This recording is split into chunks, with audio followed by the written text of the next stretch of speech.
What's up, everybody? Welcome back to another episode of the Geek Boutique podcast. That's right, your favorite geeky podcast that's only available on Thursday at 7 p.m. Eastern Time, right here on YouTube. We got a very special guest tonight. Before I introduce our guest, though, I got my buddy. I point both ways now because I never know which way I'm supposed to point. I got my buddy Yak, Gotta keep you on your Messiah toes, man. Complex Cosplay over here. How are you doing? I am fan-fucking-tastic. I'm so glad for our guest this week because I've been looking forward to picking her brain, especially on cosplay stuff and Star Wars stuff and all the cool stuff that we get to talk about. I literally I think my last post is a picture of her and I in some pretty kick-ass Star Wars cosplay. So on my own personal account. So yeah, I'm doing well. I'm getting ready because we are T-minus less than 48 hours before London Comic-Con. That's right. That's Saturday right. and Sunday. So We're gonna talk a little bit about London Comic-Con as well. We are indeed. For sure. For those that don't know, Christina Sheer Creations is here with us today. Thank you so much for coming on, Christina. I think we were saying that in the technical difficulties pre-show. You've never actually been on the podcast, have you? No, I haven't. Thanks for having me. I appreciate it. Well, thank you for coming in because, guys, if you don't know Christina and if you have not seen some of her cosplays, and if you're listening to this on one of your favorite podcast platforms, come and check this video out on YouTube because we're going to show some pictures of a bunch of your cosplays. And I mean, let's be honest, you're probably the only cosplayer that I know that every single cosplay is like the real version of what the movie or show is trying to portray. Like, It blows my mind how your cosplays are not just right off the movie set, but they're oftentimes even better or more real than what you find on the movie sets. So I'm looking forward to showing off some of your pictures. Thanks again for coming along. Our boy Peter calling her a phenom, and I think that's a pretty good comparison. 100%. Yep. We got a bunch of people in the chat already. Megan, producer Jen, obviously. Michael is there. We got Lindsay, Jamie, we got Eric, we got Andrew. So hi everybody. Thanks for joining us. There's already 14 people with us, so keep them coming, guys. If you got some questions for Christina, drop them in the chat. We will try to get through them as much as we can. Do you want to maybe start a little by telling us, like, what's your cosplay story? How did you get into cosplaying? What was your thing? Way back 2016 was my first costume, which started with a stormtrooper. Before that, never really did much of any sort of cosplay. I do Halloween at my house. I've done Halloween for like 16 years at my house. So I dress up for Halloween costumes, but other than that, never anything else. But Star Wars, I've been a huge Star Wars my whole life.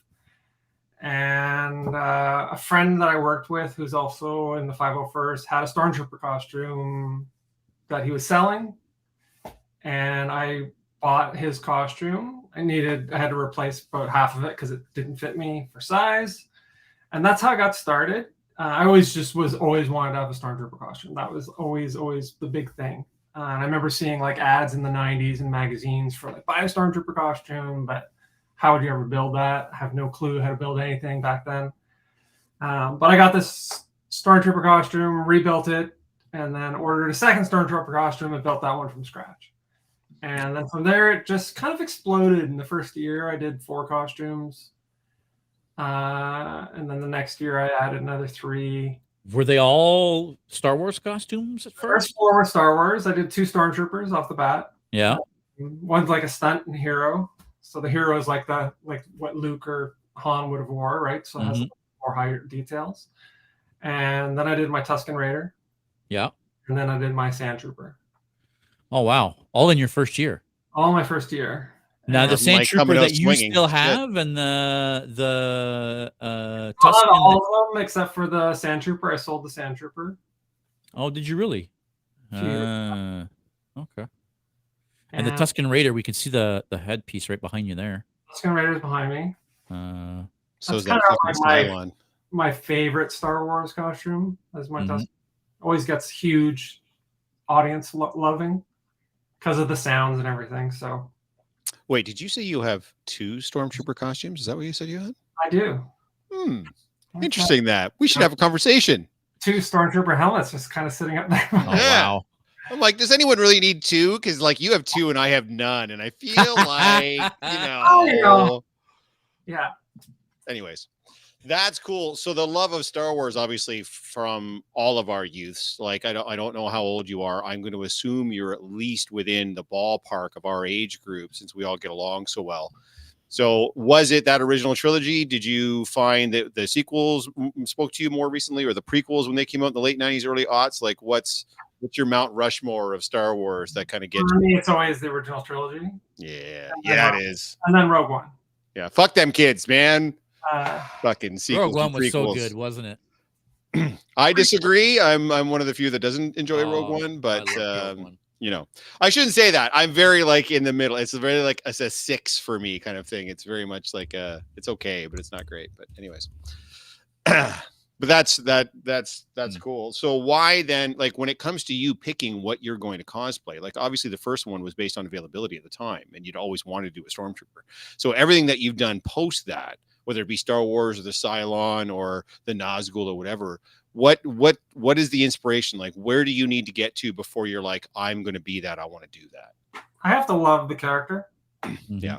And then I really only cosplay characters that suit my body type. Like my height, I'm tall, I'm 6'2". Yep. So I generally tend to do costumes that are around my height or taller. Because it just works better for me. I am a bit of a perfectionist. I'm sure. What? You don't say. No way.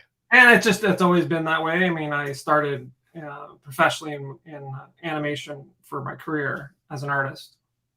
So you had to be perfectionist with your art, right? You know, you're doing stuff for television, and you had to do the highest quality you could. So it was always, you got to do the best you can. So when I started, it was like, it's got to be the best. So that's always been anything I do. I put everything into it. I was just going to say, clearly that's still the mantra based on the stuff that you're coming out with now. Our buddy Wayne here has got a 2-parter for you. What's the coolest thing about cosplay, and what's the toughest thing about cosplay?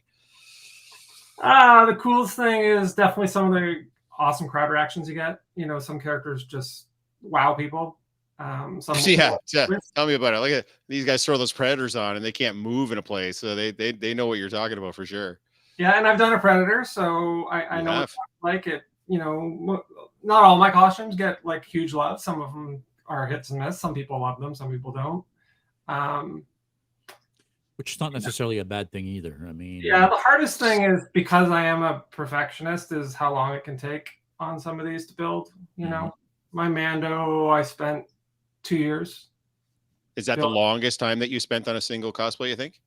Yeah, continually working. I mean, my best being Luke that I just finished for Fan Expo, that was on and off for 5 years, but that was just waiting for parts, you know. Yeah. But the Mando is literally working on it almost every other week for 2 years. And is it one of those things like a lot of the rest of us, where it's like, there's almost like certain, like I get it to a point where I can wear it at a con and feel okay with it, but I still know that like there's never a time where I just look at a costume and go, that's perfect the way it is. Like there's always like, this could be better. I could replace that. That could be good. Like, are you one of those two where it's never really fully done? Or do you finally get to a place where you're like, okay, like this is as good as it's going to get, and I've spent 2 fucking years on this. Like when you look at Mando now, your Mando is the best thing I've ever seen. Is that, can you look at that and be like, it's totally done, it's totally cool? Or do you still see stuff that you're like, Still some stuff. I've done upgrades on it. You know, I've worn it for like 2 years now. Yeah. I recently replaced the boots. I got the Skechers boots that they use in the show and got the leather covers to go on them. I replaced my chest plate because the scale was just off. You know, I had replaced the shoulders originally because the scale was off. There's lots of little things that you just keep tweaking. Yeah. And now that I've worn it several times, you know, it needs a little adjustments here and there. Yeah. No, that makes sense. I added the jetpack recently, and the jetpack's been a bit of a challenge to wear. Yeah. It needs to be figured out, a little better connection system, but That's fair. Jennifer's going to ask a question that's going to kind of leapfrog into another one. So where do you get all the parts, or do you make it all yourself? And I'm going to kind of like bookend that with a little, obviously you remember the 501st and the Rebel Legion. Yes. Yes. That must be helpful when it comes time to start sourcing out this stuff with all the different people that are wearing these top shelf, top level costumes that are so utterly screen accurate. That must be a wonderful resource when it comes time to try to put something like this together. Yeah. Yeah, normally it is. I mean, normally there's a forum for each sort of costume. There's Facebook groups now. Used to be more website based. You go to a website specifically for that type of like bounty hunter website, and you find all the different information. Now there's a Facebook group for Mando. You go there and you find everything out. The problem with my Mando is I started building it when the show first premiered. There was no standards for how the costume should look, how it should be put together. It was all trial and error. So right. I went through a couple flight suits on that because the first flight suit didn't work. I redid the leather a couple times. I replaced different parts over and over. Went through probably 3 capes before I got the right one. 2 helmets, couple sets of hip plates. Had rigid hip plates. Now they're flexible hip plates. So there's always little tweaks.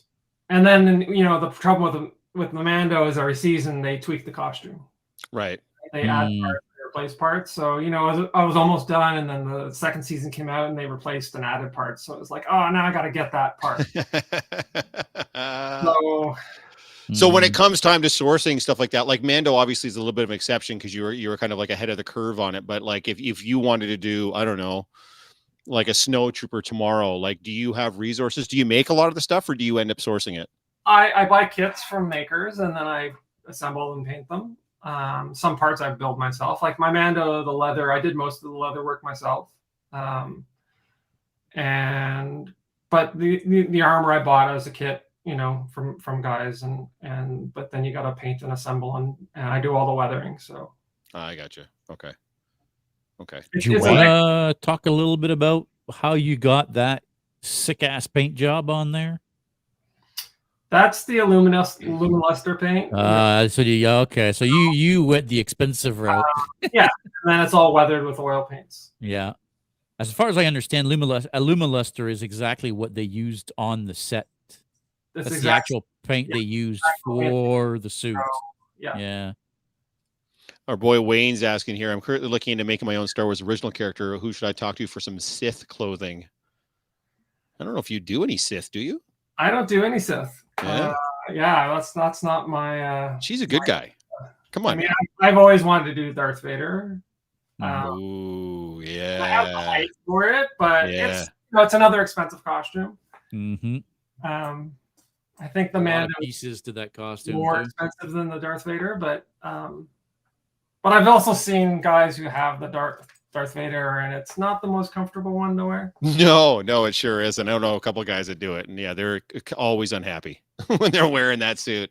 They love the reaction, but they absolutely hate having to wear it around. So, and I've got ones that are very uncomfortable to wear, and I think we've all got those, right? More comfortable. Wayne saying, "I love your Captain Carter cosplay, Christina. What was it that you say, yes, this is a character I want to cosplay? So what was it about Captain Carter specifically? Because you put a lot of time and effort into that cosplay too, and it came out so fucking good.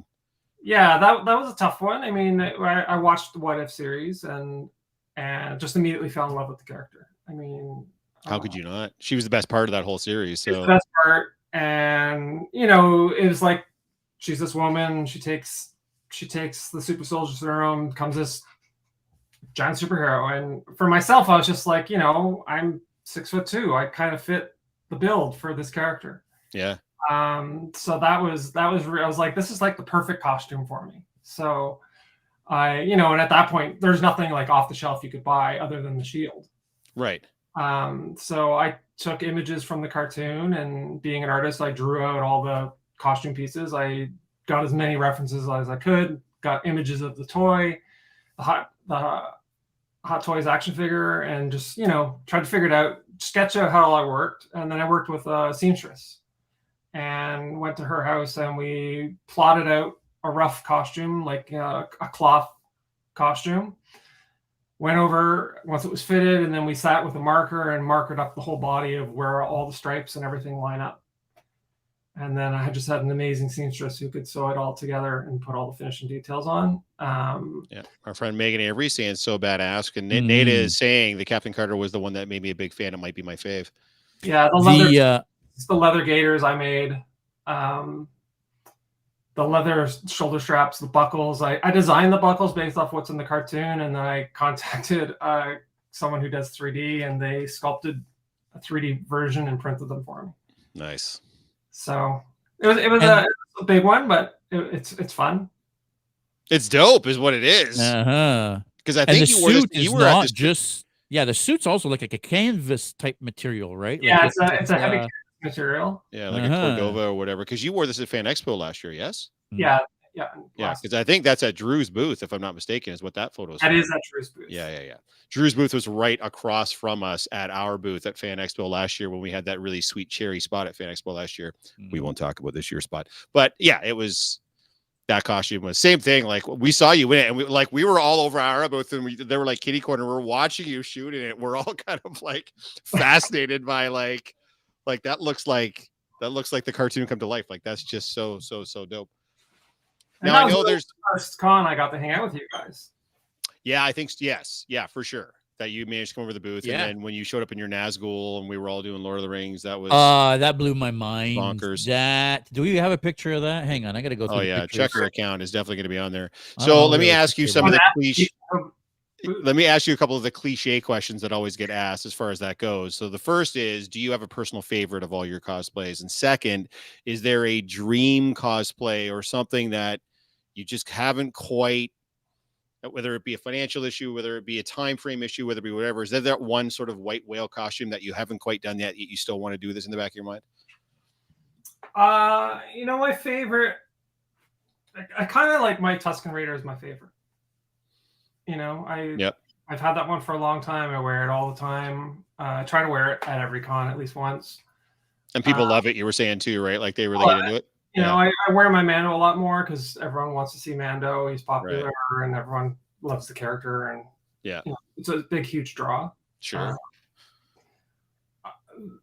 There's one I've been sort of toying about making, and sort of been back and forth on it a bit, but and that's Captain America from What If, but zombie Captain America. Nice. Yes.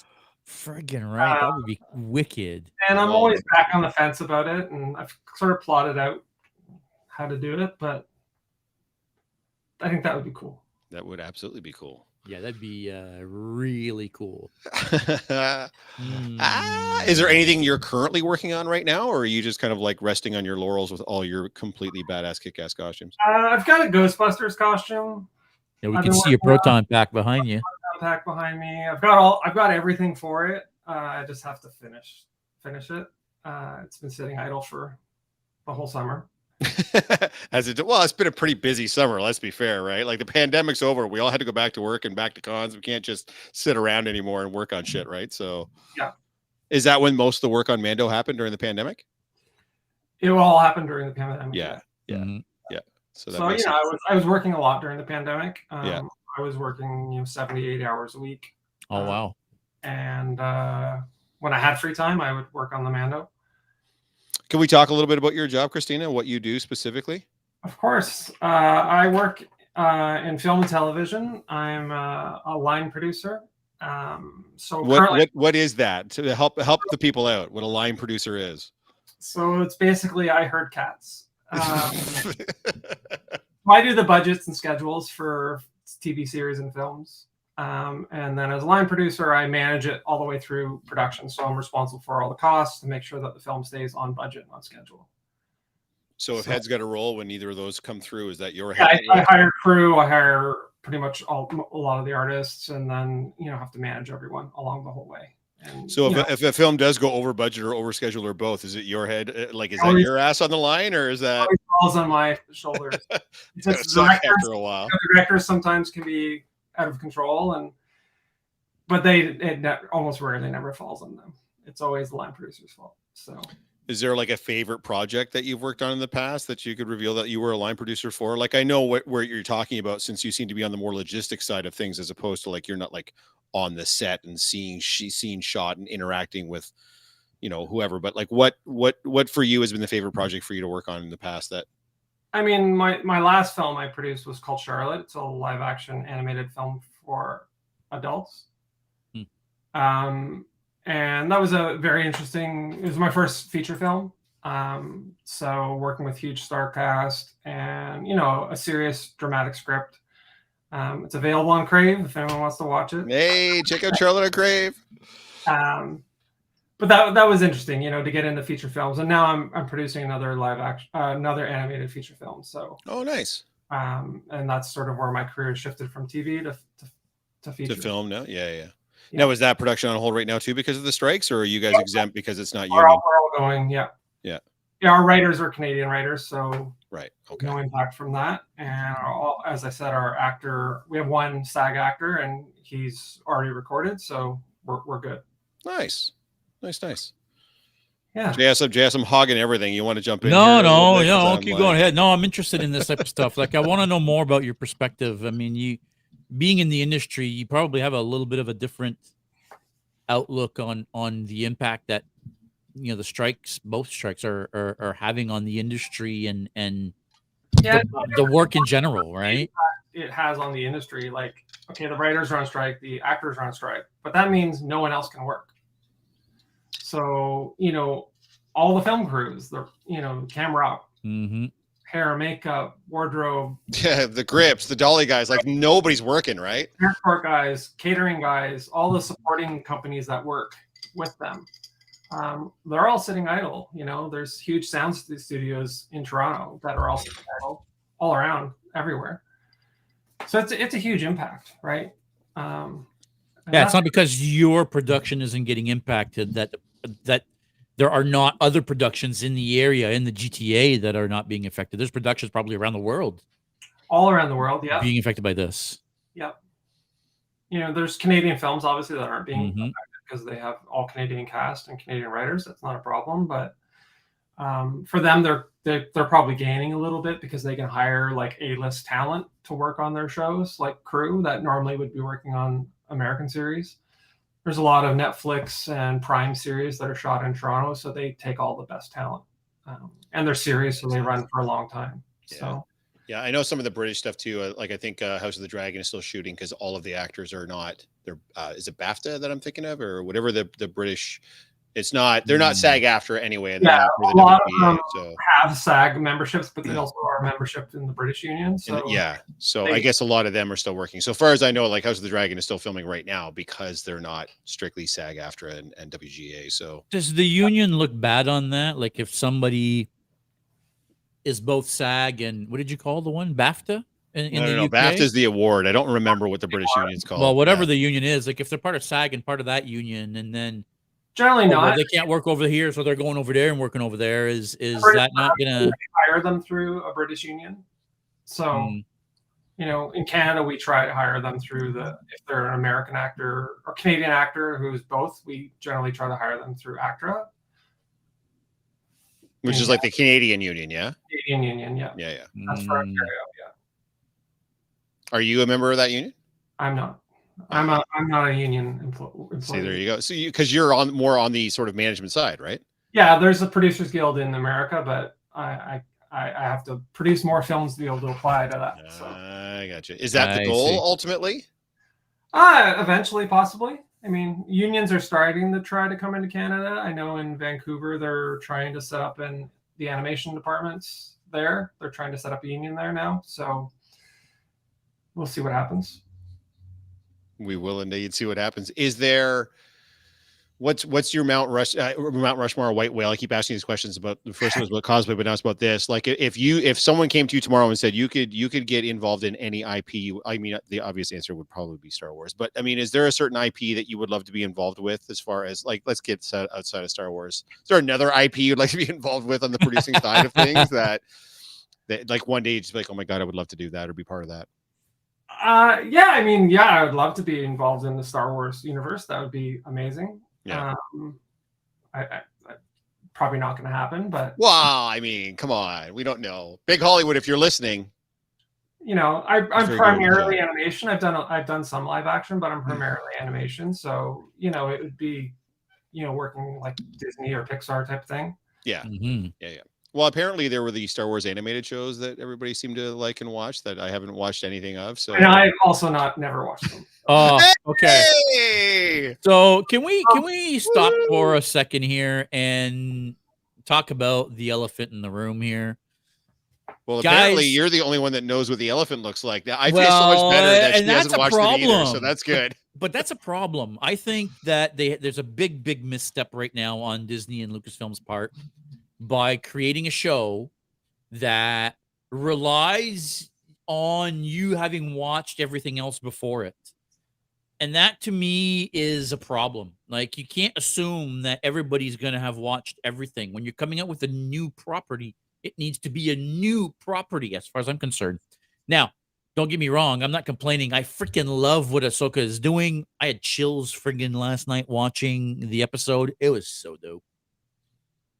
Can You we okay? talk about it? Do you Can want we a talk second? about it Do you quick? need a moment? So, We guys, got Anakin. there's going to be some. I shouldn't even say like, even if you watched last week's, Anakin is on. So I don't know that we're necessarily really spoiling anything from this week. We're going to talk some specific stuff that happened this week. So Mm. if you want nothing to know about this week and you haven't watched it yet, then maybe you can tune out now and come back in 10 or 15 minutes or whatever. But yeah, we should probably talk about it at least a little bit, because Yeah. I just spend most of this show going, everybody's really pretty and everything looks really dope, and I have no fucking idea what's going on. But maybe that's just me. I don't know. I have to No, it watch wasn't after just shows you. I that don't have think like so. annotated stuff. So Yeah. are you picking up what they're putting down, Christina, that you haven't watched? I'm so glad that you haven't watched them either. God, that makes me feel so much better. I mean, it's okay to me. It's like, I know everyone's like loving it. I just don't know the character, like many of the characters or the backstory, and people are like, "Oh my god, look at that!" And I'm like, it's just a scene to me. Yeah. What's that? I don't know even what that is. They're like, "Oh, we got his chopper." I'm like, okay. I know there's young Ahsoka, and she's holding the hand of some clone trooper, and Yeah. everyone's I don't know who the clone trooper is, and Neither do I. I'm like, is this important? I don't know. Yeah, I do a lot of that too, and I'm wondering, like, well, I don't know if I'm missing something. Like, I don't know what I'm missing. So part of me is like, I don't care, because I don't know what I'm missing. So who cares? Like, I don't know what I don't know. So that's fine. But at the same time, like, I knew, like, as soon as that episode came out on Tuesday, fucking everybody was talking about it. And especially the people that are big Filoni fans that had watched the animated stuff. And for me, I was kind of like you, like, it was scored beautifully. It looked amazing. It was great to see Hayden back, even if I wasn't a huge fan of him in the prequels or whatever. Like, all that was cool, but I'm sure so much of that just went completely over my head because I'm unfamiliar. Because JS, you said you were getting like chills and stuff, and I was just like, yeah, I wasn't getting none of that. I just thought it was a decent episode. Like, it was well produced. It was a well produced episode type of thing. Yeah, I mean, and this is where my problem is, right? For me, this episode was amazing because of all the callbacks. Right. You know, we see Anakin in his Clone Wars armor with the Clone Wars haircut. Like, we had a full-blown Clone Wars flashback in 2 time periods to boot, when Ahsoka's little and when she's a teenager. Like, yeah, listen, I lost my mind when we had the Anakin Vader scene. There was so many things that would just, oh god damn, I freaked out. And I hate the fact that you guys, right? You're the perfect example. Both of you are both massive Star Wars fans, and you can't enjoy it the way I'm enjoying it because it totally relies on you having seen the rest of the stuff. And that bugs me, because do you even know where they were? No. See? Like, they didn't even take the time to explain what the hell the world between worlds was and why she's there and how she can be there. And I called it, by the way. She was dying. So if you haven't seen our after show, go check out our after show for the first part of the season. Is that up yet? Oh, no, it's not up yet. It's going to be up soon, guys. It's going to be up soon. But go watch it when it goes up. I mean, yeah, I think it's a big misstep. I think they screwed up by not making it a little bit broader, and maybe they are. I don't know. You guys tell me. Like, is it broad enough that you can still enjoy the show and not be like, this is dumb? It was tough because I felt a little lost, like when her and Anakin meet and they're out on this plane. I'm like, I don't know where this belongs in the Star Wars universe. Mm-hmm. you know, is she dead? Is this like a fantasy moment? I didn't get it. Mm-hmm. Yeah, I don't mind when it's necessarily like little Easter eggs. Like Mando was good for putting in Easter eggs or putting in very obvious references that anybody that's watched like the films like are going to understand and get. Mando was, especially the first 2 seasons, was very, very palatable for everybody. In fact, that's kind of what the problem with season 3 of Mando was. Is again, they started to rely a little bit too heavily on what had happened in some of the animated stuff with the Siege of Mandalore and Bo-Katan and all that kind of stuff. So yeah, kind of like Steve's saying here, like I'm a little lost story wise, but also I don't care much because it's still interesting, keeps you engaged. It does, but it's not as accessible those first 2 seasons of Mando. That should be your like your guiding light for doing any of these shows is you're making, because you have to make it for the masses. You can't just make it for the people that were into the animated series, because just not a lot of people watch the animated series, especially Rebels, right? So I don't know. And they like, want where you do to you care about go the from here? relationship Like, what's between these people. next? Like, I understand that Filoni's getting his own film now, and the rumor is that it's going to sort of like take place in this Mandoverse, as they're calling it. It's going to tie all these kind of shows together and give us like a big bad, and like we're getting a big epic whatever. But same thing. Like, am I going to have to watch like a 3-hour primer on YouTube to know what the fuck I'm going to be watching when I go to see the film? Because I haven't watched every little bit of it. It's starting to feel MCU-ish. Oh, It's starting to feel 100%. like if you were to come into the Yeah, MCU now and you hadn't watched all the shit in the past, you'd be so lost.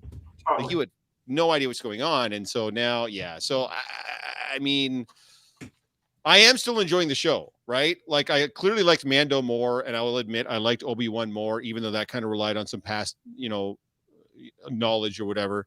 I certainly like it more than I like Andor. I don't enjoy Andor. And then what's the other one? Book of Boba Fett. It was all right, but it wasn't great either. The best episodes of that were the Mando episodes. So I mean, really, it's all right. What are you doing?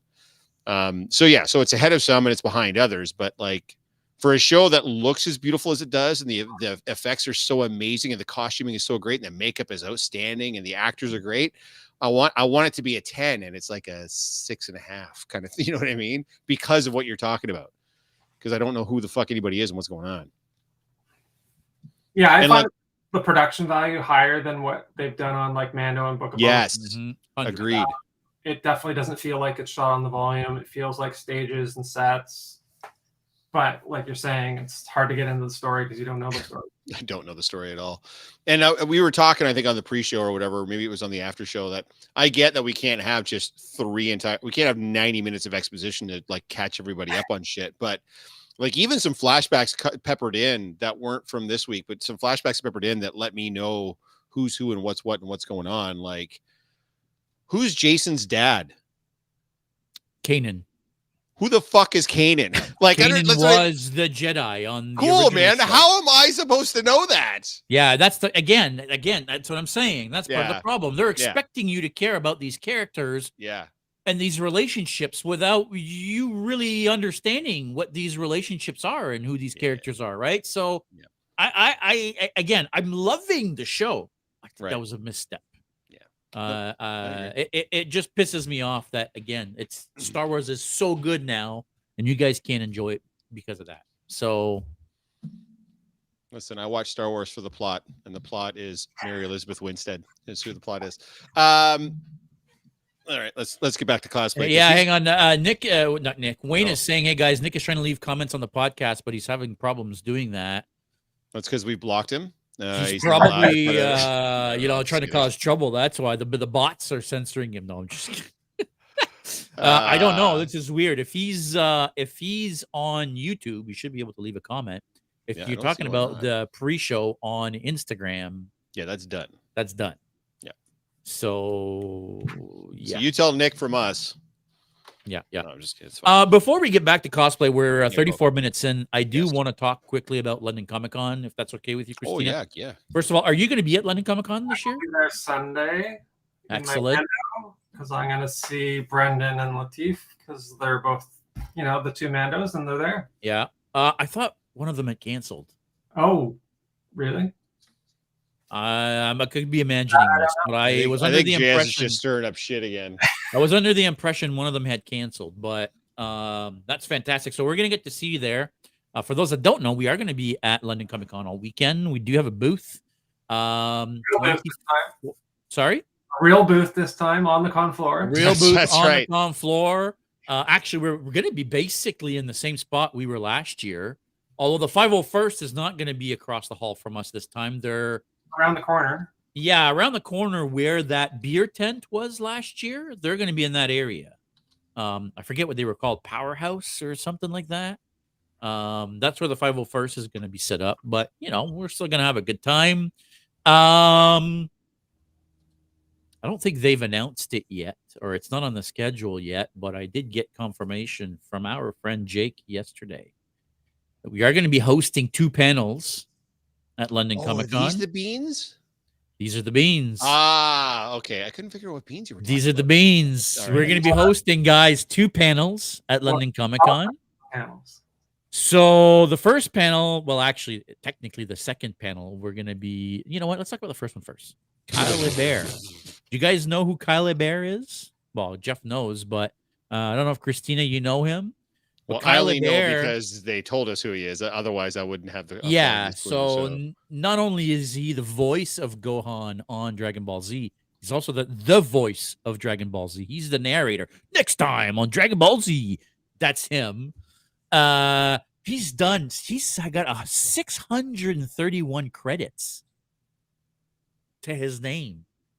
He's worked on 631 different projects, and I'm not talking about like different episodes of projects. So we're going to be doing a panel with him, and then Saturday afternoon we're doing a panel, guys, with the Hulk himself. Lou Ferrigno is going to be doing a panel with us. So that's going to be very exciting. Collaborated Cosplay is saying he won a Best Canadian Voice Actor Award. No, he did not, because he's actually from Louisiana. So he's not Canadian. He's American. Don't let the French name fool you. He's actually Cajun. That's French. That's why he's got a French last name. But yeah, we're going to be hosting 2 panels, guys, at London Comic Con. So I'm going to probably have limited time in my Predator on Saturday. It's going to be like at lunchtime and after the panels, and then all day Sunday. This is going to be dope. It is going to be dope. Yeah.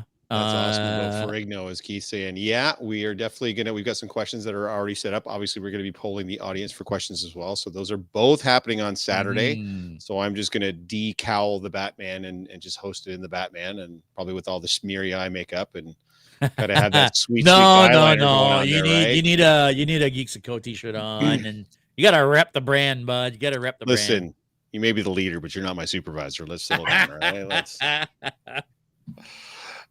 So you are going to meet the Mandos in your Mando, Christina? Is that because you have to? I mean, that's you kind of have to. Yeah. It was a little bit weird, not gonna lie, knowing that it wasn't Pedro in the suit at all this past season. It kind of took me out of it a little bit. Did that affect your viewing of the 3rd season, do you think? Knowing he wasn't there ever, just doing the voice this time? Never ever he was there. That's my understanding. He was shooting The Last of Us. Yeah, he wasn't there at all last season. Yeah. It was just voiceover work. Yeah. I mean, in reality, unless he takes his helmet off, it could just be. Oh yeah, you never really. That was the point. know. Yeah. Yeah. Exactly. I just thought the scenes where he was more acting with actors that he wanted to be the one doing the acting, but. Yeah, I guess he came out and thanked Brendan and Lateef for kind of like taking up the mantle, as it were, for that 3rd season, because he was off shooting The Last of Us for HBO. That's Which probably why they got the screen credit at the end. Mm-hmm. Yeah, and I think, I mean, obviously they want to keep his helmet on anyways, but obviously he does not take it off at all in the 3rd season. So, yeah, slap. Yeah, there you go, Andrew. Yeah, let's do that. There, that's my compromise. I'll slap an XXL Geeks & Co tee over the Batsuit. Problem solved. Done. Super easy. Jamie saying that's a good call, Andrew. Yeah, we've got to make sure that do you know what are you like? Have you signed up for a meet and greet? Like, have you already pre-purchased something, or are you just going to do that there? Or? I have to do that yet. Okay. Because you'll have to let us know when that's happening, because we're going to have to come over and watch you meet them and get some film of that if you're okay with that. So, yeah. Absolutely. Because that's going to be epic as fuck. Yeah, for sure. Okay, can we get back to her kick-ass cosplay Yes. now that I've picked her brain enough about Star Wars and her job? Yes. Yes. Like an asshole. Come on to our cosplay podcast. It's been 20 minutes talking about anything that's not to do with cosplay. I want to talk about my favorite cosplay for a second. Oh, fuck me, man. Like, this was the coolest fucking thing. This was insane. So it makes me want to guys, put my Boromir on right now. Yeah, what you're seeing here, guys, and what you may not understand is a full-blown Nazgul with actual metal armor. And when Christina walks around in this armor, it clangs. I've never seen anything like this. It just blew my fucking mind. Tell us a little bit about how you went about putting this together, and first of all, the armor. Where's the armor from? So there's a company called Crop Circle that's based out of, I believe, Markham, and Scott, who runs it, makes all this armor. He made my Cylon armor as well. Nice. This one actually is I've always wanted to do Nazgul. Like, I'm a huge Lord of the Rings fan. You know, and it's always been a dream costume for me, but it was always out of my reach. And a member, I think from Edmonton or Calgary 501st, had this costume and then put it up for sale.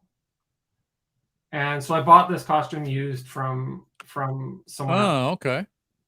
And I had to modify it. I tweaked it a lot and did a bunch of changes to it and replaced some pieces and such. But yeah. Yeah. Hi. But it's you know, it's a heavy one to wear. It's about 50 pounds of steel armor. Because there's the shoulder pauldrons. There's full leg armor all the way up to your waist. Yeah. And then the metal gauntlets. I have the metal swords, but obviously at the cons I have con safe swords that I use. And then there's like 3 robes that go on over top, and then there's a giant hood that's, you know, sits about 7 or 8 inches above my head. So that's a big headpiece that goes on as well. Oh, okay. So that's how you're getting the height there. Okay. Yeah, my head is like half in the middle of that hood. So right. There's a big gap above my head. And then what? You just got some black mesh there so you can still see. Yeah, there's a black mesh over my face, and then there's a big plastic form that shapes the hood. Okay, Wayne has to leave. It's a Mando meeting. It's mandatory. Okay, Wayne. Wayne, you're all done, off, Wayne. bud. Yeah, he's got to get booted. You can see a good shot of the leg armor here. No, this was fucking insane. Like this was like everything I've ever wanted to see in a costume. Like, and again, like it makes me like all I want to do is put on my Boromir right now and just like start prancing around my room in it, because it's like this is a huge fan favorite. Obviously, I got I mean, look at every 10 feet when I walk in this thing. Yeah, people love it. People are always amazed. They're always looking in the dark cavity for your face. Yeah, of course. They freak out a lot of the time. So you must have like you have to have a handler with this, because you've got almost no vision already in front of you. You clearly don't have any peripheral vision. You're not going to see down at all. Like, I can see clearly forward 100%. Yes, but you got nothing here. I have no peripheral. You got nothing probably down either. I almost never have a handler when I'm in my costumes. Oh, wow. No, but for some it would make sense. But for this, like, I would think you'd have to have at least somebody that you're hanging out with that day to kind of help you to get through crowds or get to a certain destination or whatever. Like, are you just sorting people out of the way? I just kind of work my way through. Yeah. Yeah. Well, that's what the swords are for. They bounce into me and they generally like, oh, ow. Because, you know, because it's real armor. Yeah. Well, next time, if you're going to wear this and I'm going to be there, let me know, and I'll Boromir, and I'll just like hack and people hate Boromir anyway. He's such a dick. So I'll just like hack and slash my way through the crowd and get you through there. Cause this is just, I am working on upgrading this one to the Witch King from Return of the King. Nice. So with the full shoulder pauldrons and headpiece and everything. Yeah. So that'll hopefully be next year. It's so dope. Cool. Hopefully, as that happens next year. You said it's 50 pounds for the metal legs. Ugh. So how long can you stand? And what are you like 2-3 hours in this max before you just got to take it off? Well, last con, when I wore it at Fan Expo last year, because I did the photo shoot with the 4 hobbits in it. Oh, right. Okay, that makes Which sense. was a bit of a chore because we did that walk from the south to the north building, Right. And back. That was the longest I was ever in it, which I think was about 4 hours. Yeah, and it was pretty fatigued. Yeah, I would think so. You get armor bites in that costume, it's like, it breaks the skin. So you've got some bleeding on your legs and stuff. When there's Oof. So. We suffer for the art. Mm-hmm. Producer Jen is volunteering to be your handler. She's a pro at it now. So Megan's saying, not a mule, Jen? Yes, we don't call you guys handlers anymore. You're mules, remember? Who was it that said we had one of our guests was calling I think that was mule? Rob that was talking about the mule. No, Rob called them out. Somebody else called him a mule. Oh, it was one of our guests. Yeah. Us mules prefer handler. Well, I mean, we're going to call you what we're going to call you, mule. So anyways,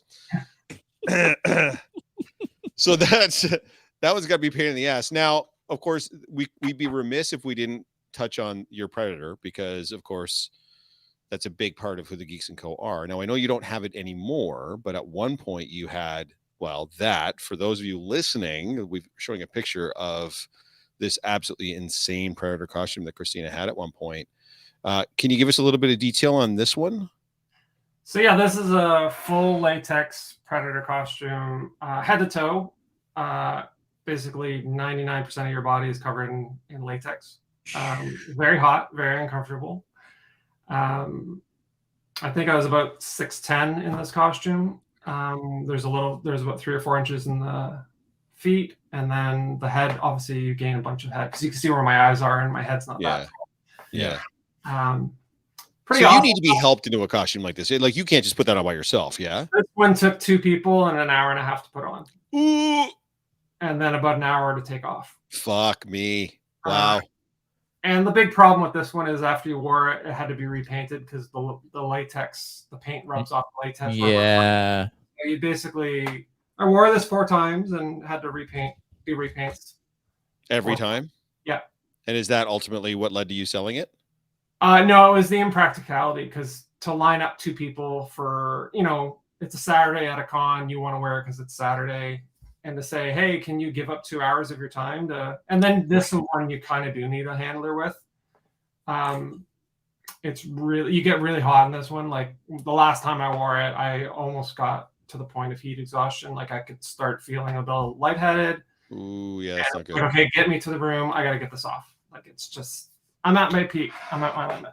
So did you have to go in for like full body casting and like that type of thing to get it to this point? Because you're saying like you're head to toe latex, right? Yeah, I worked with a company called Weaver, which is out in St. Catharines, and they had a cast basically for this female Predator that they made. So they pulled a cast, and I went and then tried on the suit. It didn't fit, so they had to modify the suit to fit me. Okay. So then they added pieces to it. And then I basically took a blank design and then I did the paint job. I figured out how I wanted it to be painted. So now, what about like all the accessories, like the gauntlets and the armor pieces and stuff? Was that all part and parcel of when you purchased it, or did you have to source those out separately? It came with pieces. They came with foam gauntlets, and I wanted resin ones, so mine are all resin. So I ordered resin parts and assembled them all myself. Those are resin claws. The necklace I replaced, the neck collar I replaced. That's from a different Predator. So I did a lot of upgrades on this one. And is it something you'd want to explore again, just maybe a little more practical, or like I've done my bit, I spent my time, I'm good? I would do a Predator again. It would be done a little differently, but I would do a Predator again. I'm sure the boys would love to hear the. Yeah, I mean, anytime. Have a female Predator, because I don't think we've ever seen a female Predator before, as far as in our travel. We've seen a couple of other Predators, but that's what I'm saying. If I did another one, it'd probably be the Jungle Predator. But it would be with no helmet. It would be with the moving mandibles, definitely. Mm-hmm. Yeah, the new Reeve headpieces are fully animatronic. I don't know how they work, but yeah, they're pretty dope. Yeah, I mean, if I was doing a dream costume, it would be the alien from Aliens. Yes, the xenomorph. The xenomorph. We're working on it. We got Rob working on it, trying to figure it out. We're trying to get. We're gonna shove poor Megan into it and have her crawl around and do shit in it. But my dream costume, all my dream cosplays, I probably don't progress on because they're all generally ones that require handlers, like Right.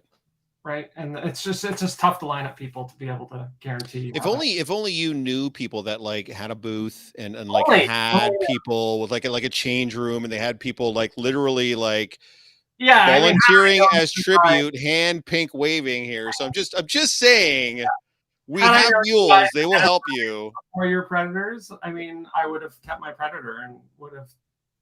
You know, That's all I'm saying. So don't let that stop you from having, if help is needed, help is here. Help will be provided to anybody at Hogwarts that needs it. So like this, like that's bonkers. Like that's crazy. And a lot of the armor here is I think you were saying it's latex built right into the suit, right? it's glued onto the suit. Yeah. Right. Yeah, because this one has the mesh over the paint job, which I probably wouldn't do again because the mesh rubs the paint. Oh yeah, I guess it would, right? Yeah, that Mesh. makes sense. So when you move, that fishnet moves, and then you get all these wear marks wherever it rubs against. Right. So that was in the ass. Jeff The Jen is going to design give of it this to one you. was tough because it's a one piece. Where if I would do a Mhm. predator again, it would be a 2-piece. Yeah. Oh, yeah, Lindsay's hitting you up. White Walker. Yeah, that'd be a pretty cool one too. Yes. Yeah. When Game of Thrones was popular, I almost did one. Yeah. I could see you really killing a White Walker for sure. Yeah. Is that a property you're into as well, Game of Thrones? Yeah, I was a huge fan of Game of Thrones when it came out. Me too. You a big fan of The Dragon? yeah. Yeah, it's not bad.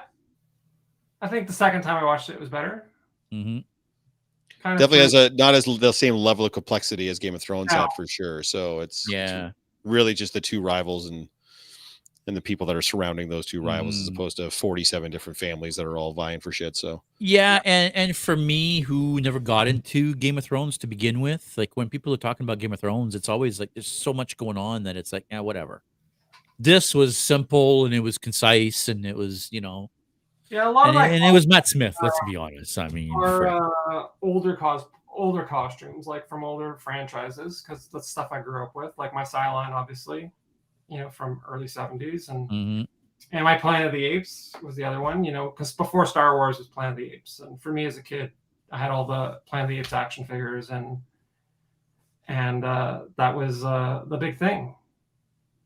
So you and I were talking about this. I think, was it just this past? Was it Fan Expo? You were talking about how you went about, especially with the mask, how you went about with the Prosade and how you put the mask on so that it would kind of move with your face when you would speak and emote and stuff. Give us a little bit of detail on that. I had a full head cast done of my head.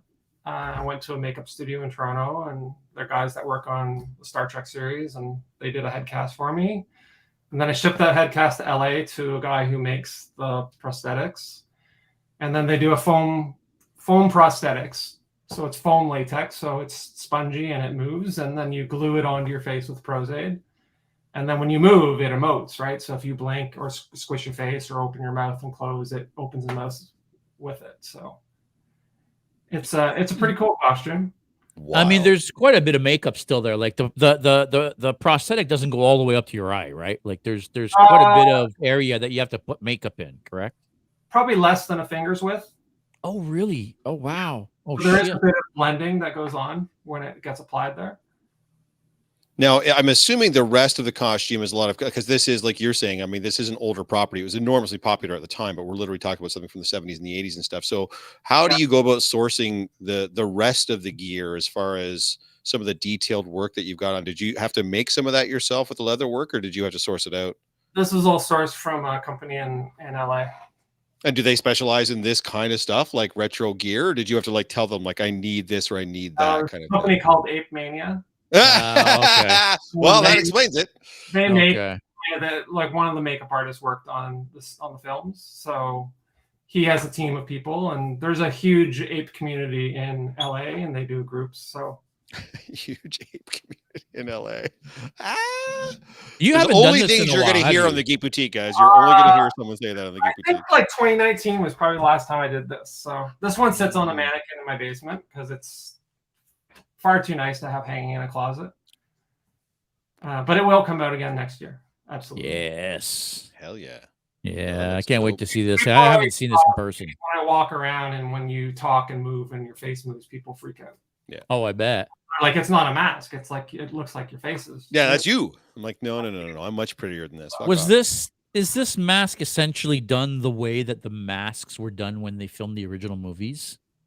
Slightly. Like the original movies, they glued prosthetics onto the face. Yeah, they were multiple piece, right?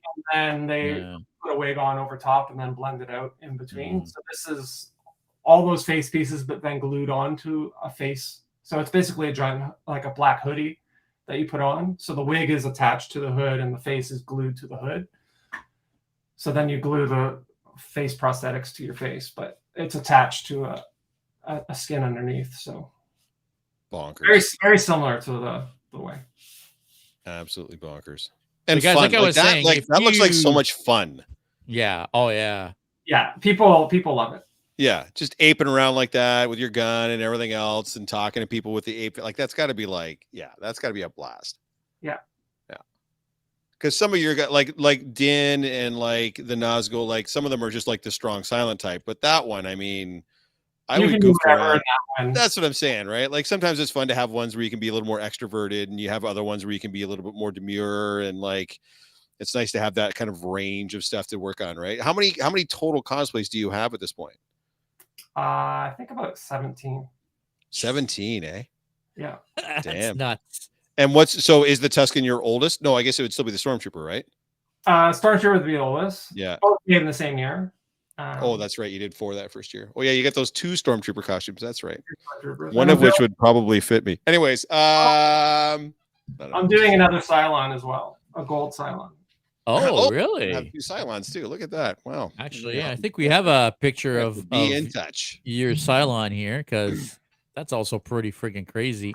Now, this one's a more specific property with the Cylons, especially the Cylon that you're doing, because it's from the original Battlestar Galactica series. So, Battlestar Galactica. So. Do you find that like the more like it's kind of like with the apes too? Like the costume is such an eye grabber because it's all the chrome and the red flashing light. But do you find there are people that genuinely don't know what it is? Like especially like younger kids, they have no clue what it is. So yeah. The Cylon is amazing, is what Keith is saying. Yeah, no, for sure. Like it's bonkers. It's so cool. It was supposed to reboot it on Peacock, but it got canned. So, yeah, I had heard about that. They were going to reboot like the OG one, not the one that we got back in. Something was before. They weren't exactly letting on exactly how much of the original would be there, but it got canned. So that's a shame. I was hoping it'd come back and be popular again. I don't know. I liked the 2001 version, 2004, whatever it was on Sci-Fi. Yeah, no, it's fantastic. No, it's great. I loved it. It's Caprica, not so much, but yeah, the Battlestar Galactica reboot, both the miniseries and the full-blown series were. I love them. They did a good job with the writing on it. Do more Lord of the Rings costumes myself. I mean, I encourage that. I don't have very many people that I can wear my Boromir with, so please, by all means. Yeah. I am happy to show up in Boromir. It's an easy costume to wear, and I fucking love it. And I have it might be my most expensive costume I have. So, yeah, by all means. Do you have any other Lord of the Rings cosplays you want to do? I would probably either do an orc or an Uruk-hai. Yes, I've been wanting to do an Uruk-hai. We should do a bunch of Uruk-hais. I was just gonna say. Like a big troop of them running through the friggin' halls. And then we got to find someone to do a Saruman for sure. Yeah. I'm down. Yeah. I gotta have the white face mark, and I'll fight you guys, and someone will have to do, and you'll have to have the bow, and you'll have to shoot me, and then I'll have to find a way to like attach arrows to my. Yeah, that'll be good. We can do it. We have the technology. I am confident. We have the technology. We can rebuild him. That's right. Christina, I've been meaning to hit you with this, but I didn't have a chance. So now that we're getting a little bit later on, we talked briefly when you were with us for Fan Expo. So I want to touch on this. You have transitioned, and I'm curious as to how that's affected. Like, were you pre-transition when you got into cosplay? Was it post-transition? And if it was in the middle, how did that affect the way you cosplayed, and then how people perceived you as far as the cosplayer goes? It was a year into my transition. So yeah, no one knew me before, so there wasn't any of that, like people changing over or anything. For the most part, everyone's been pretty good about it. I think I think the only time I've ever had any, like my Captain Carter, I got a bit of comments after last Fan Expo when I wore that. Mm. Pictures about it, which kind of put me off for a bit. But then I came back, had a lot of public support from that. So, and I just kind of ignore those comments now when those come in. So, does it affect when you're going to choose a cosplay? Does that still have an impact for you, or is it still just, I like that character, I'm going to do that character, I don't really care what the gender expression of that character is? A little bit, it does. I mean, I did number 1 from Strange New Worlds just recently. That was my newest one, my first Star Trek. Yeah, it was fucking fantastic. Branching out, so I have one in every sort of genre. I have to find a DC character so that when you guys have your DC day, I can join. But I think this one went over really well. It was well received. It absolutely did, because you look fucking dope. Because again, same thing. Like she's a tall, imposing figure on that show. Yeah, she's 5'11". I'm 6'2", so yeah, it's a good height for me. Yeah, I think I can do it well. So no, 100%. When you do your Pike, I think I'll. Of course. Fit in well. It's such a hard costume to wear. I put on a shirt and some pants and then just I mean, it's put a bump it in my hair and get it as high as I can and then just spray some more. I think it's the easiest costume to put on and most comfortable, so it's pretty nice. Yeah. Well, it's a little it's easier when you got the dope ass boots too, which I'm sure I'll be able to get one of these days, but I just can't. Yeah. So far. $500 for boots, man. I'm just like, yeah, they're so nice though. I mean, know they are, and our boots are such shit. But I mean, they're so cool. I mean, they're the kind of boots that I would want to wear those boots out. Like they're so cool. Yeah. I mean, you wouldn't, because at that price, you want to make sure they don't get damaged. But wow, they're so dope. Michael has a pair as well, and oh yeah. Jolene's got a pair. Yeah, we got a bunch of people that we know that have them. So you snuck that in there really quickly. I want to go back to that really quick. You said something about DC. You might be trying to put together a DC cosplay for our DC days. I would what are you thinking? How can we influence this for my DC would probably be Wonder Woman. Hell yeah. Is there a particular version of Wonder Woman you would like to do or no? Because there's a bunch of different ones, right? So yeah, like the movie, well, not the last movie, but her first movie and the movie version. The movie version. Yeah. The red and blue traditional style. Yeah. Well, Michael is saying that human Spock is waiting for y'all. How happy were you on that episode this season when he was human and had bangs? Yeah, he'll never ever wear his ears or his eyebrows again. Yeah. Lindsay's asking, Renaissance Fest, Christina? There could be an away team in visiting. Well. No, she's saying LOTR on Sunday. I don't know what's going to happen. I can't go Saturday now. I can only do Friday and Sunday for the Renaissance Fest. Yeah, I was going to go Sunday, so I was hoping we could line up. Yes, away team on Sunday. Team. Perfect. Yes, absolutely. So Sunday would be perfect. Yeah, so guys, if you're going to Ren Fest, I think it's October 16th. I think it's the 14th to the 16th. The 17th? Is it 15th to 17th? Whichever that weekend is in October, that's when we're going to the Ren Fest. And yes, I'm hoping we can gather as many Star Wars cosplayers as we can to come down and have a good time with that. So Michael's going to 14. Yeah. So Michael's going to join us. I've got a gig in Chatham on the Saturday, so I can't be there, but the Sunday, if Christina comes, yes, if Sean comes too. Oh yeah. The more Star Wars people we can get, the better. We're going to start trolling some people. I want to walk in there with like a 10-person away team. You know what I'm saying? Like, and I don't even care by the way which property you are. Like you don't all have to be Strange New Worlds. If you're Trek and you've got a Trek suit, please. Wait, you want to show up in your actual Trek uniforms? At the Ren Fest? So Megan saw this through something at another one, 13, 14, 15, Lindsay saying. So I'm going to do the 13th and the 15th. I got a thing on the 14th, so I can't do that day. But Megan saw something where people would show up to a Renaissance fair in their Star Trek uniforms, and then they would go to one of the vendors, and the vendor is like dressed up in medieval times or whatever, but then they reveal they've got like a badge, and they take the away team aside like, what are you doing here? You're breaking the Prime Directive. You can't be here in this time frame or whatever. So we're going to try to film all that and shoot all that. Megan's agreed to do it because she'll be vending at the venue anyway. So we're going to make it look like it's not a Ren fair. We're going to make it look like these are actual Renaissance times. And we're, we hit warp 10 and slingshot around the sun and a bird of prey. And we went back in time. And yeah, so. Yep. So Sunday, October 15th. Sunday, October 15th, guys, Dorchester, Ontario. I believe it's through fairs.ca is where you can see it, but it's the Oxford Renaissance Fair. It's a good time.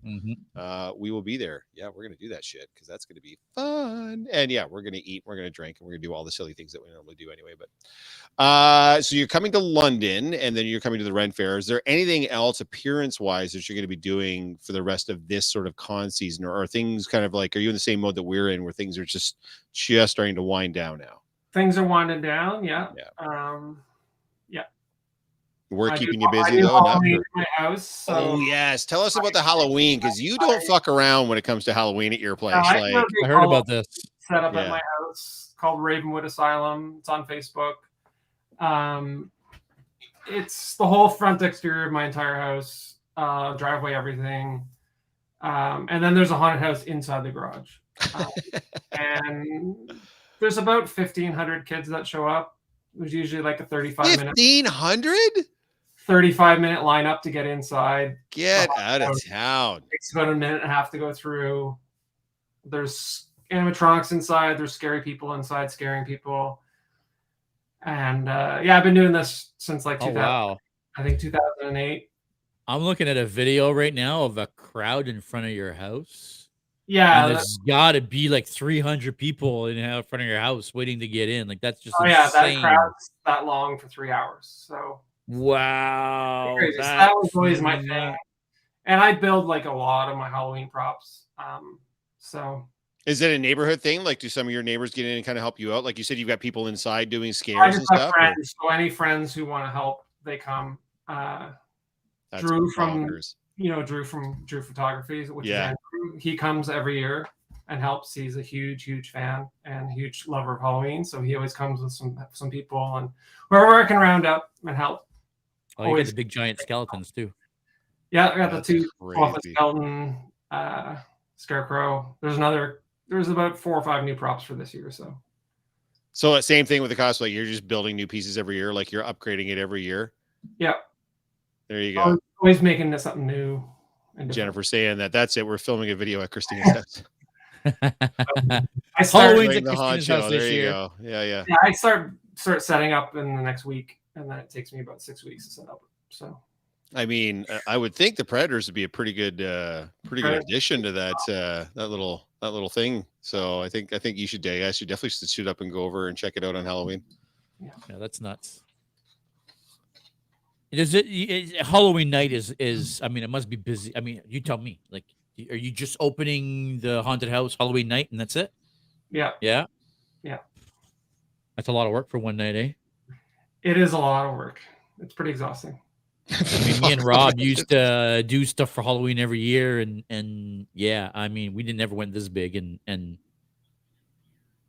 months of work of prepping and building, and all for a couple hours of, I mean, it's a fun couple hours, but it's like building a costume for a con. You work and build a costume, and then you wear it for a few hours or a day, and then sometimes it doesn't get worn again for a couple of years. I mean, yeah, true. Yeah, totally true. Where do you store it all? Like where does it all go? I've got a spare bedroom for all my costumes. Yeah.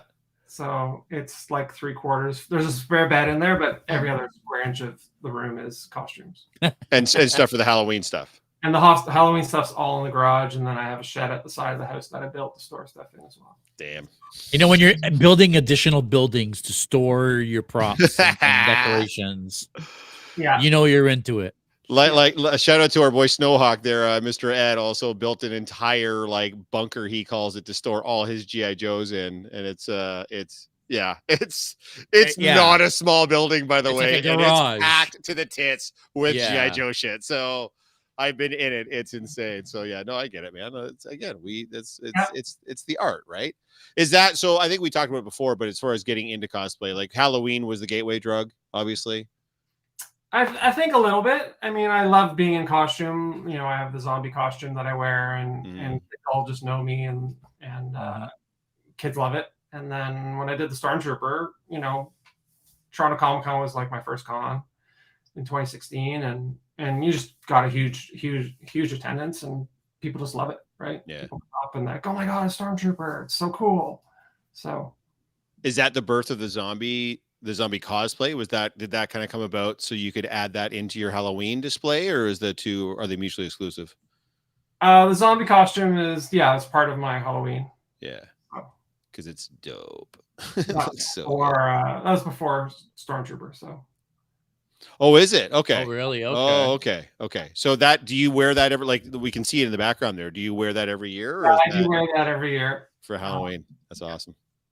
All the kids know me in the neighborhood, and we got to stop. We got to go in. We got to stop there, man. We got to go.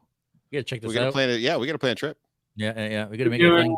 Like the Niagara Falls horror thing. The Frightmare thing. I went to the very first one. I got invited there by somebody, and I went as Negan when Negan was popular at the time. So I got to go for free and check it out. But it was the very first one. It was small. It was not a big event at that point. And I understand it has grown since then. So pretty big now. Yeah. I don't know. Like I said, it was weird at Fan Expo this year that they completely excised all the horror out of that con. Yeah, the whole horror section was gone. And I was like, what are you guys doing? Like, it's still a popular genre. They're coming out with horror movies every year, and they do well in the theaters. Like, dude, their main celebrities at the show were the we're all from Scream. I know, so stupid. Why not have something? Something. No. And that whole horror section was completely gone. Yes, 100%. We need 3 more aisles of anime bullshit. I'm sorry. Cool anime things that people enjoy. The kids, they like the anime stuff. So one of the comments that I've heard a lot from a couple of different people, well, from a bunch of people really now, is a lot of people are annoyed about you go to the north building and you see a bunch of booths, and then you go to the south building and then you see a bunch of the same booths. Right. And it's like, well, what's the point? Like, why? Like, I get that they're paying for 2 spots, but me as the person that pays to attend your show, what's the point of me going from building to building if all you're going to give me is the same thing in double, right? Like, I don't understand. That seems like bad. I think they get that a lot of their visitors are single or 2-day visitors, and they'll only hit one building. They won't necessarily hit both buildings. Like, if you only go on Saturday, are you really going to spend the 2 hours it's going to take you to get from one building to the other, or are you just going to stay in one? So they want to make sure they're kind of doubling down on what they're going to see. But you're right.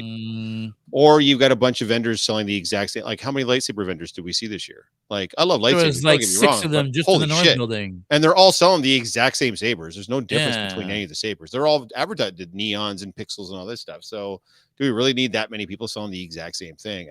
I mean, the Fan Expo is going to take your money and give you a booth. I'm sure they're going to do that. They're not going to be like, no, please, sir, keep your money. We don't want that for your booth there. But still, it's... Anyways, now we just sound like angry old dudes. Like, this isn't... JS, we got to get out of this mode.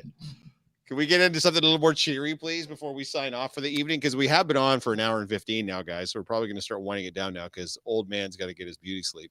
I want to talk about Luke Skywalker. Because out of all your cosplays, I feel like Luke Skywalker is the only one that you've got not 1, not 2. I don't believe you have 3. I believe you have 4 Lukes. I do have 4. Clearly, the Luke character speaks to you on a certain level. Luke Skywalker cosplays. Yeah. Yeah, I think as a kid, like, Luke Skywalker was my favorite. X-Wing, and then Snowspeeder Pilot was kind of a big, huge favorite of mine. Hoth Luke was also huge when I was a kid. That was like, whenever wintertime, I remember having a beige jacket as a kid and just being like, oh my God, I'm Luke Skywalker, right? Like, it was so cool. Big, huge fan of Luke. And, I don't know if I'll do any more. Well, what, 4 is not enough? You got to clearly, you got to get up to an even like half dozen. Version or the Mando version, but the all black. Yeah. The all black is pretty dope. Yeah, the Jedi, the Return of the Jedi style. The Jedi one, yeah. I mean, I have the Stormtrooper costume, so I could do Luke. Oh, yeah. You totally could. Helmet on, so. Oh, that'd be hilarious, actually. You are a little tall for Luke Stormtrooper, but... Yes. So this is the one that you debuted at Fan Expo this year, yes? Yes. That we're looking at now. So for you guys that are only listening to this, so this is your Bespin Luke? This is my Bespin Luke. Yes. So it has that subtle kind of almost like a camo pattern on it. It's all weathered. Yeah, I think Is it's that what it weathering is? you're It's just the saying. weathering Yeah. that I'm looking at, that I'm seeing? Yeah, if you go back one, you think you can see it a little clearer. Here we go. Oh, here we go. Yeah, okay. Yeah. Now I see it now. Yeah, it's sort of like he's at that point when he's fighting Darth Vader Right. in Cloud City, and there's a bunch of tears that have started, and yeah, It's dope. How long did it take you to put that one together? This was one that sat for 5 years. So I started and then had to wait for pieces and back and forth, and Damn. just took a while to get everything together. But No, that's fair. you know, The wig is really good, by the way. It really is. It takes like a year to get it. Yeah. So. And we don't tend to see a lot of Lukes at conventions. We see a ton of stormtroopers and like we see a ton of 501sts. Yeah. But even Rebel Legion members, you see a lot of Anakins, you see a lot of Padmes, you see a lot of characters, but even Hans you see a little bit of, but Luke's you don't tend to see a lot of. You don't see a lot of. In the States you see more. There's a few, but there's not a lot. Like you're right. There's definitely not a lot. So yeah. Nice. We've been on for an hour and holy cow, it's already hour and 16 minute we've been on. Before we go, is there anything you want to pitch? Yeah, Jeff's got to get to bed. He's actually you're off tomorrow. No, you're not off tomorrow. No, you're not off tomorrow. What are you kidding me? You got a big day tomorrow, actually. Yeah, you're actually not going to bed after the con. You're after your day. You're going to the con. I sure am. To meet up with Rob. I sure am. To set up the booth. Yeah. So it's going to be a long day for you. This year, like, is like size of what you had at Fan Expo? So, roughly. Yeah, probably close to. It's about the same size we had at London last year, but an extra 10 feet. Instead of the change room being part of the booth, they've got the whole booth and then the change room on top of that. So yeah, it's a little bit bigger than we had last year for London. London loves us, man. It's great. That's great. Yeah, we have a fun time at that con, and you know, it's not a massive con, but it's still a good size con, right? It's not like, you know, I've been to some of these smaller ones, and they're fun, but the ambiance is not the same. This is my first time going to London, so. Oh, nice. Yeah, it's a mid-level. Like, it's not as big as Toronto, but it's not as small as like some little, like, it's not like an awesome toy show or whatever, or a Vaughn Con. It's definitely bigger than those, but it's not as big as like a Toronto or a Niagara Falls kind of thing. So who was the Mando last year? Was that Sean? Probably was Dean. Reed was there last year in his Mando. And Reed's Mando. No, there was a super tall person in a Mando. Another 6'2", 6'3", 6'4" tall person. Probably Dean. Dean's not that tall. Dean's a little shorter than me. There might have been. Sure, he's about my size. But yeah. I don't know. Keep track of your Mandos, Jazz. Yeah. Well, you know, there's some good Mandos out there these days. Like, you know, as time goes by, you're seeing more and more really good Mandos. I mean, yeah, there's three of us. Loving the character. 501st for the Canadian Garrison. Then there's a bunch of Mandos at the cons. I mean, I got attacked by them at Fan Expo last year when I brought Cobb Vanth out for the first time. They were like, "That dude, we want a picture with that guy." Yes. I had two of them were like, the one guy wasn't even, he was in his regular, like his button down or whatever. He's like, "I'm going to be in my Mando at 3:00. Can you please come back so we can get pictures together?" He's like, "You're the best one of these I've seen." I was like, "Yeah, man, of course. I got nothing else." Yeah. No, that wasn't Fan Expo. I think that was Toronto Comic Con. That was Toronto Comic Con. The first 21. One back. The first 21. Because we were all wearing masks. Seeing yours and being like, "Wow, that's freaking awesome." Yeah, that was good. I was kind of blown away by that. Thanks. No, I appreciate it. Yeah. Was good. One of these days line up together. Oh no, 100%. I love wearing it. And it's funny because I went out for dinner last week. I just went to Red Lobster or whatever. And the waiter bringing my food over stopped me and he's like, "You look like an actor." And I was like, yeah, Jeffrey Dean Morgan. And he was like, no, you look like Timothy Olyphant. I was like, dude, I'll take that all day long. No problem. But you do though. You kind of do. That specific. And I think because I've seen Justified, I've seen other things he's been in, and I don't think, but when that first, I think it's the premiere episode, no, the second season, the first episode of the second season, when that came out, I had like 30 messages in my inbox and like DMing me like, "You're gonna do this, right? This is this one you're gonna do because he looks just like you." I was like, he doesn't. He's way better looking than I am, but I am absolutely gonna do that. And Miss Megan helped me out with that. She made the custom shirt for me. She found the material and we did that. We put. Are you ever gonna do the Boba armor? Yes, for sure. Yeah, no question. I'm waiting to see if he does make some sort of return because, of course, at the end of the Book of Boba Fett, he's getting worked on. So I want to make sure, like, if he comes out and he's got like some fucking mechanical, like, I would rather do whatever the current version is Yeah, instead fair of enough. because he's Fair never going to enough. be in the armor again. So it's one True. of those, like, anyways. I think you got a- Digression. Sorry. yeah, Back but to I think what you got a long wait there. Yeah, a little bit. I know. 'Cause of the strike. If he even ever comes back, who knows, right? Like, Oh, he'll come back. Don't worry I hope about so. that. I hope so. He'll come Anyways. back. He's a great, fantastic character. Everybody loves him. We're gonna see him again. Yeah, no question. Christina, anything that you want to pitch? Any socials? Anything that you want people to see or know about? Sheer Creations on Instagram. If you guys want to follow me there, that's great. Always love to have new followers. Yeah, go I check don't her know out. what you're doing if you're not following yeah. up Christina on Instagram. Yeah. Like, come on now. Go look at her stuff because it's bonkers. If you're into Halloween, you can follow Ravenwood Asylum on Facebook. I've been too late It's to get an Instagram account, but yeah, it's Ravenswood, Ravens S Wood, correct? If I remember, I turned it off now. Ravenwood. Yeah, Ravenwood Asylum. Ravenwood Asylum on Facebook.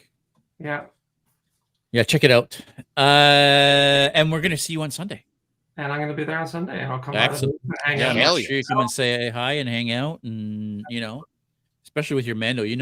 People are gonna be freaking out when you come out in your Mando. So Yeah, always I got a want spot for you to hang out. some stuff signed, so I'll swing by and maybe we can coordinate going up and shooting that. Yes, for sure.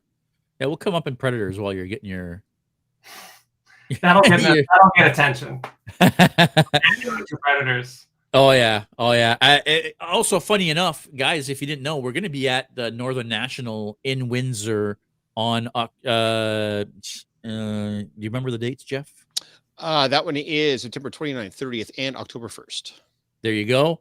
And right out in the hallway, on the other side of the door from our booth, it's gonna be Brian Prince, who was I think his name's Brian Prince, who's the Predator from. I want to say Predator 2. Either way, we're gonna get to meet another Predator. That's pretty cool. That weekend, so that'll be cool as well. Jeff.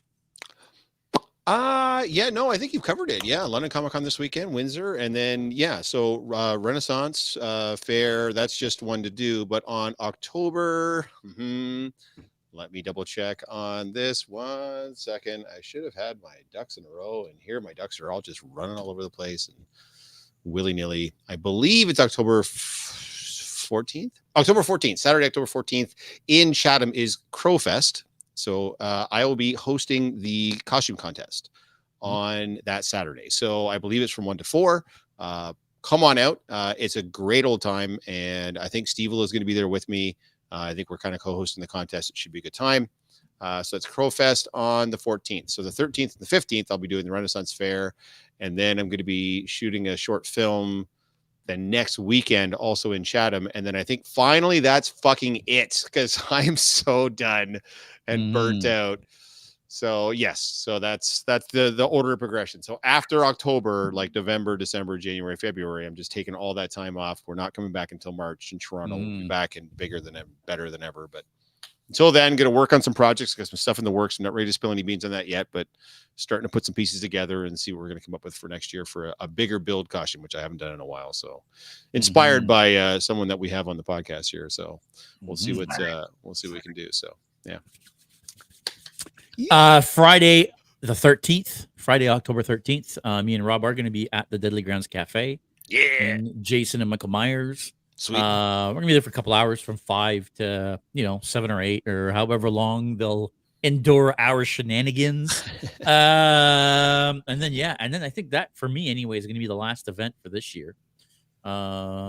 Christina, thank you so much for coming on. Oh my God. How has it taken 2 years is what I don't. Why did we wait so long? Yeah. Well, thank you very much. No. Anytime. Please come back. I will. Absolutely. You are definitely welcome anytime. Like I said, we'll see you on Sunday. Yes. For everybody watching, if you haven't clicked that subscribe button, please take 2 seconds to click the subscribe button. It really, really, really helps us out. The like button doesn't hurt either. If you're all still watching, I see there's still a bunch of you watching right now.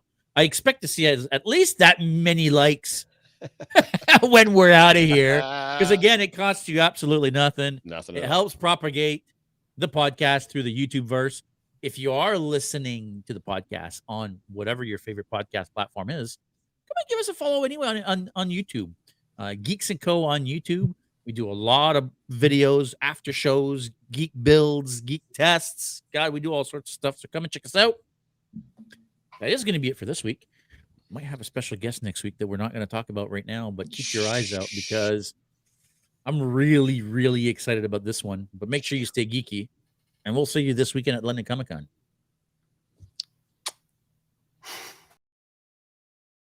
Thank you for tuning in to another episode of the Geek Boutique Podcast. Like always, if you prefer to listen to us, you can find us on all major podcast platforms. Now, make sure you don't forget to click that like and subscribe button, as well as the notification bell to make sure you never miss anything.